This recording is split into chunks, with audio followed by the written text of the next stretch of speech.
Haleluya. Shalom Impact Generation. Katakan shalom. Pada malam hari ini kita berkumpul lagi. Walaupun teman-teman di rumah masing-masing. Tapi tidak mengurangi cinta kita kepada Tuhan. Katakan amin. Haleluya. Mari sama-sama kita bersatu hati. Untuk memuji Tuhan, meninggikan nama Tuhan Yesus. Mari sama-sama kita bersatu hati dalam doa. Terima kasih Tuhan Yesus yang baik, terima kasih. Ini setiap kami Tuhan, generasi-generasi mudamu. Kami rindu menjadi generasi yang berdampak ya Bapa. Oleh sebab itu pakailah setiap kami generasi-generasi muda ini Tuhan. Terima kasih Bapa, terima kasih. Kami siap untuk memuji nama Tuhan. Mari sama-sama katakan. Mari bangkit berdiri. Dan kita naikkan pujian kita kepada Tuhan Yesus. Yang di rumah kita mau menari bagi Tuhan.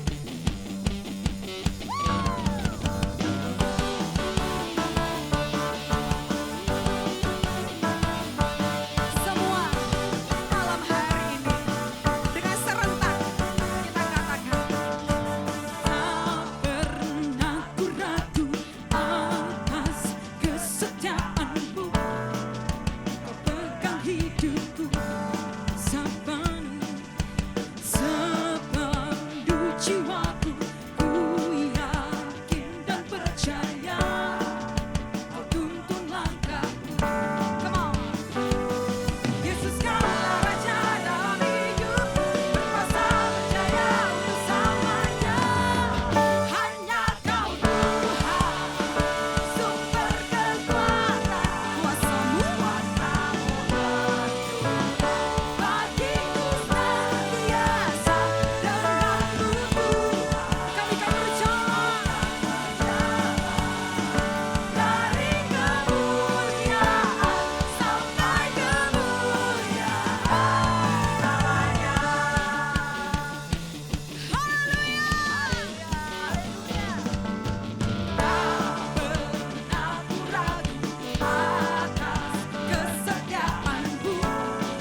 Tuhan percaya dan meminta untuk selamanya.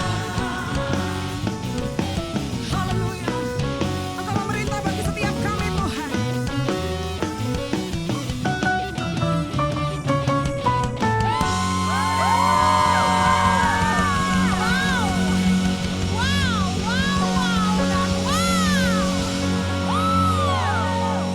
Haleluya. Impact Generation malam hari ini. Engkau luar biasa. Katakan amin. Terima kasih Tuhan, terima kasih. Ini setiap kami anak-anak Tuhan. Ini setiap kami generasi-generasi Tuhan. Pada malam hari ini kami bersyukur untuk Tuhan yang baik. Untuk Tuhan yang luar biasa. Memelihara sepenuhnya dalam kehidupan kami Tuhan. Apapun situasi kondisi kami. Tetap kami katakan Engkau Tuhan kami yang baik. Thank you Jesus.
Shalom sahabat-sahabat muda dimanapun kalian berada hari-hari ini.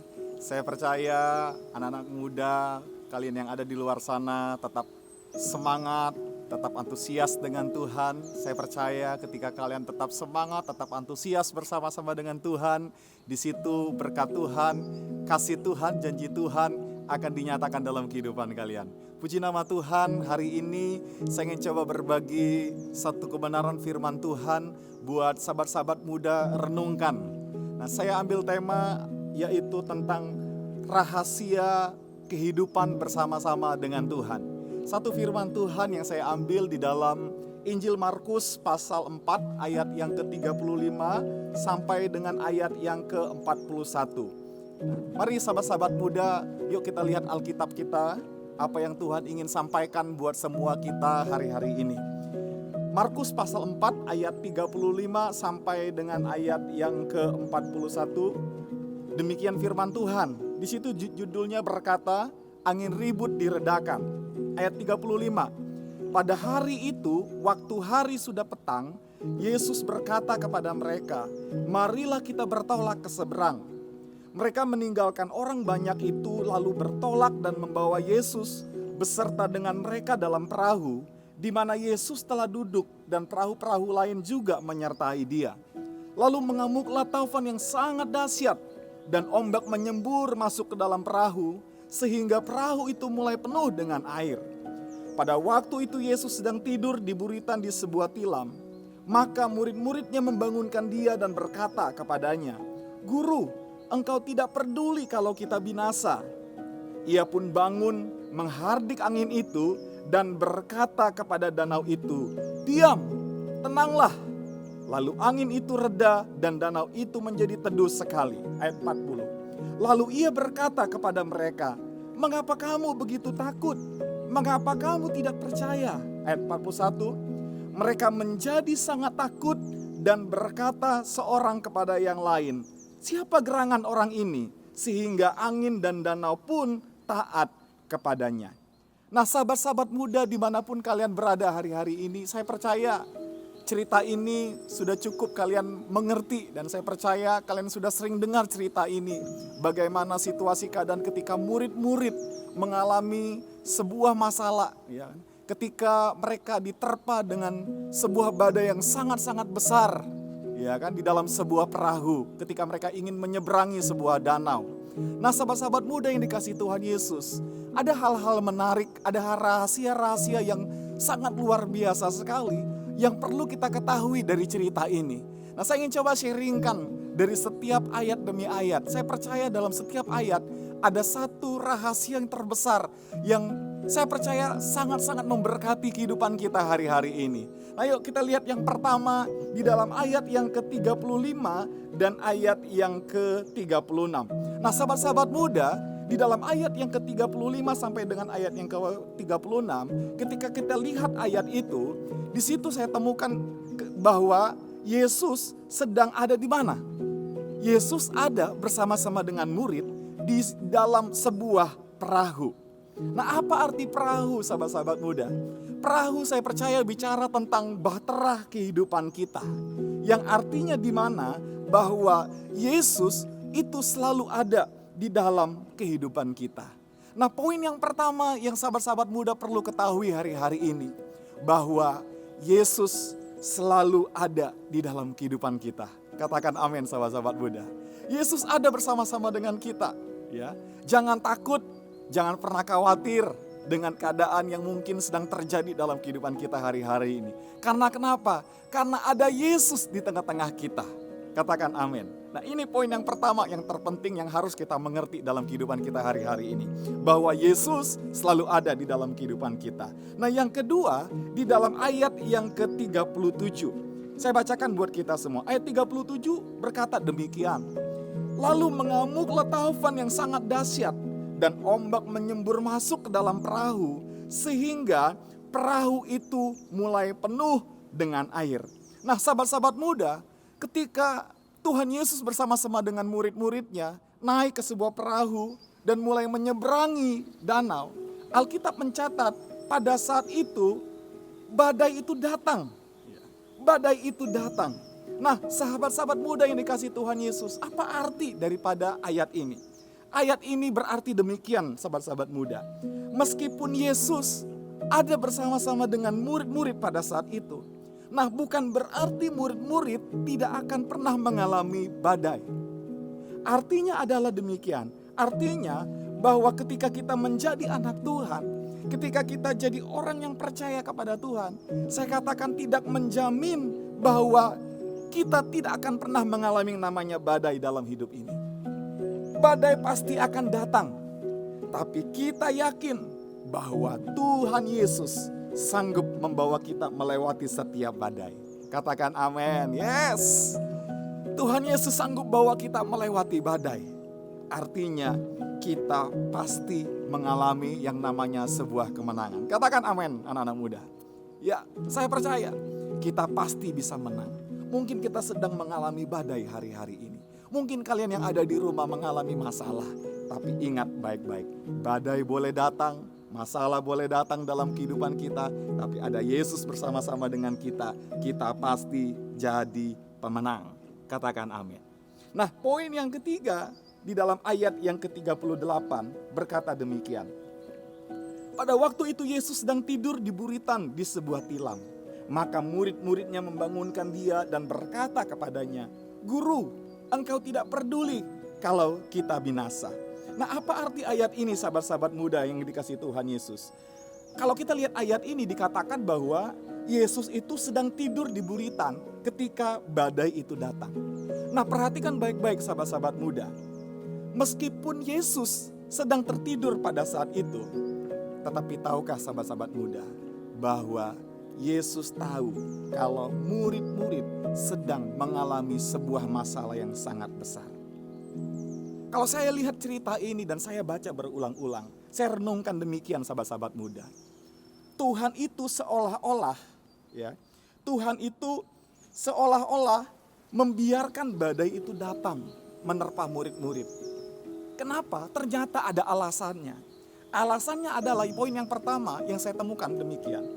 Ternyata badai itu seolah-olah dibiarkan oleh Tuhan menerpa kehidupan murid-murid, menerpa juga kehidupan kita. Karena lewat badai kita disadarkan bahwa sekali-kali Tuhan itu tidak pernah meninggalkan kita. Anak-anak muda dengar baik-baik dimanapun kalian berada hari-hari ini. Tuhan tidak pernah membiarkan badai menerpa kehidupan kalian. Yang kedua, alasan kenapa Tuhan seolah-olah tertidur, membiarkan badai menerpa murid-murid. Karena Dia hendak mendidik murid-murid. Karena Tuhan hendak mendidik setiap kita, supaya kita jadi orang yang dewasa secara rohani. Ya. Saya mau katakan sahabat-sahabat muda, bahwa terkadang masalah itu sangat baik buat kita. Karena kenapa? Karena ketika masalah datang dalam kehidupan kita, masalah itu akan mendidik kita. Dan masalah itu akan melatih otot-otot rohani kita. Sehingga apa? Sehingga otot-otot rohani kita semakin hari semakin kuat. Semakin hari semakin kuat. Ya. Badai datang, masalah datang, kita tidak menjadi lemah. Ya. Tetapi kita semakin hari semakin naik, semakin hari semakin naik. Dan kita semakin hari semakin kuat. Katakan amin. Nah, yang terakhir, alasan kenapa Tuhan Yesus tidur di buritan. Dan seolah-olah Dia membiarkan badai itu menerpa murid-murid. Saya temukan ternyata Tuhan ingin supaya kita belajar percaya kepada Tuhan. Katakan amin. Yes. Nah, poin yang ketiga yang saya temukan ternyata kenapa Yesus seolah-olah membiarkan badai menerpa kehidupan murid-murid. Supaya menyadarkan kita bahwa sekali-kali Tuhan tidak pernah meninggalkan kita. Karena Dia ingin mendidik kita supaya kita menjadi orang-orang yang dewasa secara rohani. Dan yang terakhir, yang ketiga, supaya kita belajar percaya. Amin. Belajarlah percaya. Nah, poin yang keempat di dalam ayat yang ke-39 saya bacakan. Ayat 39 dikatakan demikian. Ia pun bangun menghardik angin itu dan berkata kepada danau itu, "Diam, tenanglah." Lalu angin itu reda dan danau itu menjadi teduh sekali. Nah, poin yang keempat saya temukan adalah gini. Tuhan mau kasih tahu kepada semua kita tentang rahasia terbesar dalam kehidupan kita. Yang keempat adalah ketika badai datang dalam kehidupan kita. Tuhan katakan, jadilah tenang. Tenang di sini saya temukan bukanlah bicara tentang sebuah keadaan, tetapi tenang adalah sebuah keputusan. Ketika kita putuskan hati dan pikiran kita untuk menjadi tenang, maka saya percaya kita akan punya sebuah kekuatan untuk bisa fokus kepada Tuhan. Sehingga kita tidak akan jadi panik. Kita tidak akan mudah panik. Dan kita juga akan jadi orang yang mudah bersyukur kepada Tuhan. Seberapa banyak kalian anak-anak muda, sahabat-sahabat muda yang terus bersyukur kepada Tuhan dengan keadaan yang hari-hari ini sedang kalian hadapi. Mari belajar bersyukur. Mari belajar bersyukur. Tenangkan hati dan tenangkan pikiranmu ketika badai datang menerpamu. Supaya apa? Supaya kalian punya kekuatan untuk bisa fokus kepada Tuhan. Dan kalian akan lihat bagaimana janji Tuhan digenapi dalam kehidupan kalian. Nah, poin yang terakhir, ini yang sangat penting. Saya baca di dalam ayat yang ke-40, yang terakhir buat semua kita. Lalu ia berkata kepada mereka, "Mengapa kamu begitu takut? Mengapa kamu tidak percaya?" Ayat 41. Mereka menjadi sangat takut dan berkata seorang kepada yang lain, "Siapa gerangan orang ini sehingga angin dan danau pun taat kepadanya?" Poin yang kelima, sahabat-sahabat muda, sebuah rahasia terbesar dalam kehidupan kita bersama-sama dengan Tuhan. Tuhan mau bicara kepada kita hari-hari ini. Ketika badai datang, masalah datang dalam kehidupan kita, Tuhan bicara, jangan takut. Jangan takut, sahabat-sahabat muda. Lawan takut itu bukan berani. Mungkin kita seringkali berpikir, oh kalau kita takut, kita harus berani. Bukan. Lawan takut itu bukan berani, sahabat-sahabat muda. Tetapi sebaliknya, lawan takut itu adalah percaya. Yuk katakan sama-sama, percaya. Yes, lawan takut itu adalah percaya. Daud pernah berkata di dalam Mazmur pasal 56 ayat yang keempat. Daud berkata demikian, "Waktu aku takut, aku ini percaya kepadamu." Sekali lagi, Mazmur 56 ayat keempat dikatakan, "Waktu aku takut, aku ini percaya kepadamu." Nah, lawan dari sebuah ketakutan bukan berani, tetapi lawan dari sebuah ketakutan adalah percaya. Apa yang harus kita percayai hari-hari ini? Yang harus kita percayai bahwa Dia Tuhan selalu ada bersama-sama dengan kita. Sekali-kali Dia tidak akan pernah meninggalkan kita. Dan yang terakhir, Tuhan jauh lebih besar dari semua badai, lebih besar dari semua masalah yang engkau sedang hadapi hari-hari ini. Halo, amin. Nah, saya tidak tahu sahabat-sahabat muda, badai seperti apakah yang sedang kalian alami hari-hari ini. Kesulitan seperti apa yang kalian alami. Gelombang besar seperti apa yang sedang kalian alami hari-hari ini. Tapi satu yang saya percaya, bahwa setiap badai datang dalam kehidupan kita, pasti ada Tuhan yang besar hadir di tengah-tengah badai itu. Amin. Saya diingatkan, saya sangat diberkati dengan sebuah pujian ini. Ada sebuah pujian berkata demikian. Saat ku berada di tengah gelombang, Kau ada di sana.